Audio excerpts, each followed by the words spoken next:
18 मार्च 2025, चालीसे का दूसरा सप्ताह, मंगलवार। पहला पाठ नबी इसायास का ग्रंथ 1, 10, 16, 20। भलाई करना सीखो, न्यायी बनो, सोदोम के शासकों, प्रभु की वाणी सुनो, गोमोरा के लोगों, हमारे ईश्वर की शिक्षा पर ध्यान दो। अपने को धो और शुद्ध हो जाओ, अपने कुकर्मों को मेरी दृष्टि से ओझल कर दो। बुराई करना छोड़ दो और भलाई करना सीखो। न्यायी बनो, पद दलितों की सहायता करो, अनाथों को न्याय दिलाओ और विधवाओं की रक्षा करो। प्रभु कहता है, आओ और मेरी बात पर विचार करो। तुम्हारे पाप सिंदूर की तरह लाल क्यों न हो, वे हिम की तरह उज्ज्वल हो जाएंगे। वे किरमिज की तरह मटमैले क्यों न हो, वे ऊन की तरह श्वेत हो जाएंगे। यदि तुम आज्ञा पालन स्वीकार करोगे तो भूमि की उपज खाकर तृप्त हो जाओगे। किंतु यदि तुम अस्वीकार कर विद्रोह करोगे तो तलवार की घाट उतार दिए जाओगे। प्रभु की वाणी। भजन स्तोत्र 49, 8, 9, 16, 17, 21, 23। अनुवाक्य सदाचारी ही ईश्वर के मुक्ति विधान के दर्शन करेगा। मैं यज्ञों के कारण तुम पर दोष नहीं लगाता हूं, तुम्हारे बलिदान तो सदा मेरे सामने हैं। मुझे न तो तुम्हारे घरों के सांड चाहिए और न तुम्हारे बाड़ों के बकरे ही। तुम मेरी संहिता का तिरस्कार करते और मेरी बातों पर ध्यान नहीं देते हो, तो तुम मेरी आज्ञाओं का पाठ और मेरे विधान की चर्चा क्यों करते हो? तुम यह सब करते हो और मैं चुप रहूं। क्या तुम मुझे अपने जैसा समझते हो?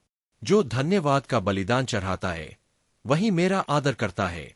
सदाचारी ही ईश्वर के मुक्ति विधान के दर्शन करेगा। जय घोष। एजेकियल 18, 31। प्रभु कहता है, अपने पुराने पापों का भार फेंक दो, एक नया हृदय और एक नया मनोभाव धारण करो। सुसमाचार। मत्ती के अनुसार पवित्र सुसमाचार 23, 1, 2। वे कहते तो है पर करते नहीं। यीशु ने जनसमूह तथा अपने शिष्यों से कहा, शास्त्री और फरीसी मूसा की गद्दी पर बैठे हैं, इसलिए वे तुम लोगों से जो कुछ कहें वह करते और मानते रहो, परंतु उनके कर्मों का अनुकरण न करो, क्योंकि वे कहते तो है पर करते नहीं। वे बहुत से भारी बोझ बांधकर लोगों के कंधों पर लाद देते हैं, परंतु स्वयं उंगली से भी उन्हें उठाना नहीं चाहते। वे हर काम लोगों का ध्यान आकर्षित करने के लिए ही करते हैं। वे अपने तावीज चौड़े और अपने कपड़ों के झब्बे लंबे कर देते हैं। भोजों में प्रमुख स्थानों पर और सभागृहों में प्रथम आसनों पर विराजमान होना, बाजारों में प्रणाम प्रणाम सुनना और जनता द्वारा गुरुवर कहलाना, यह सब उन्हें बहुत पसंद है। तुम लोग गुरुवर कहलाना स्वीकार न करो, क्योंकि तुम्हारा एक ही गुरु है और तुम सब के सब भाई हो। पृथ्वी पर किसी को अपना पिता न कहो, क्योंकि तुम्हारा एक ही पिता है जो स्वर्ग में है।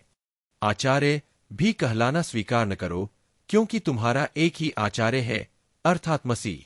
जो तुम लोगों में से सबसे बड़ा है वह तुम्हारा सेवक बने। जो अपने को बड़ा मानता है वह छोटा बनाया जाएगा, और जो अपने को छोटा मानता है वह बड़ा बनाया जाएगा। प्रभु का सुसमाचार।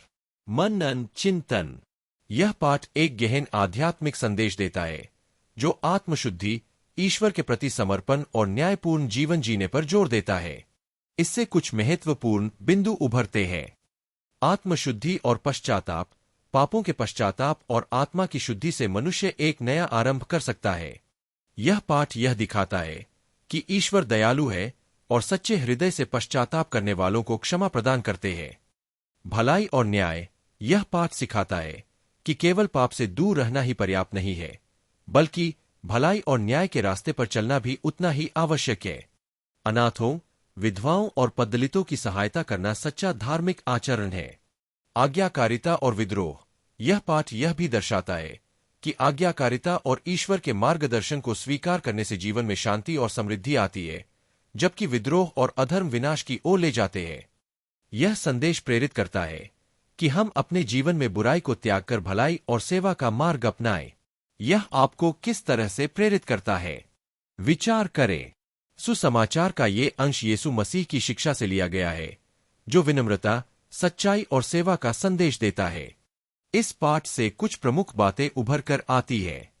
एक, संदेश और आचरण में सामंजस्य। यीशु कहते हैं कि सच्चा आचरण वह है जो कथन से मेल खाता हो। केवल उपदेश देना पर्याप्त नहीं है, बल्कि उसे अपने जीवन में उतारना जरूरी है। 2, विनम्रता का महत्व।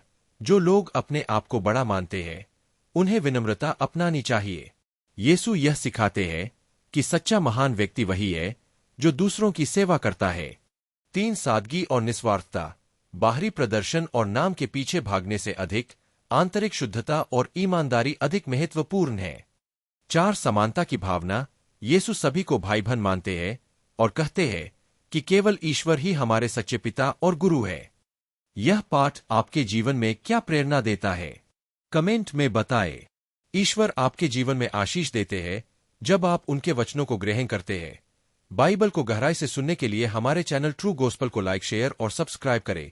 साथ ही बेल आइकॉन को दबा दें ताकि आने वाले वीडियोस के नोटिफिकेशन आप तक आसानी से पहुंच सके। ईश्वर आपको और आपके परिवार को आशीष प्रदान करे। वीडियो में बने रहने के लिए आपका बहुत धन्यवाद।